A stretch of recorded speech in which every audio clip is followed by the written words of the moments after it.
तुम्ही जरी असं म्हणत असला तर एक गोष्ट एवढीच खरी आहे की एखादी व्यक्ती जर काही कारणानिमित्त जेलमध्ये असेल आणि त्याच्या संदर्भातले कार्यक्रमाच्या निमित्तानं तुम्ही पत्रकार आहात, तुम्ही वेगळ्या अँगलने विचार करता, आम्ही त्यांचे समर्थक आहोत, आम्ही वेगळ्या अँगलने विचार करतो, जनता तशी विचार करत नाही.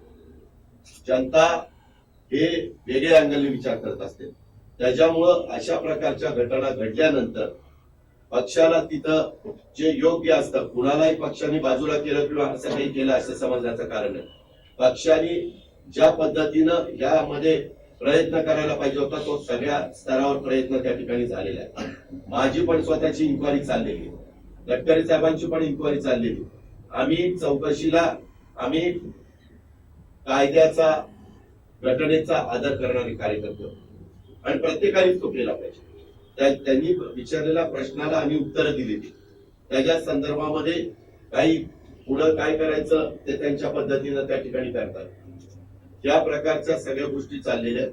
आपण पत्रकार अशा पद्धतीनं प्रश्न विचारून काही गैरसमज त्याच्यातनं आमच्या कार्यकर्त्यांच्यात होतं. पण मी आपल्याला स्पष्ट सांगतो की आमचे सर्वोच्च नेते ज्यांनी स्वाभिमानातनं राष्ट्रवादी काँग्रेस पक्ष निर्माण केलेला आहे ते इथं आल्यानंतर या सगळ्या प्रश्नांची उत्तरं अतिशय व्यवस्थितपणे पवार साहेबांनी त्या ठिकाणी दिलेली आहे.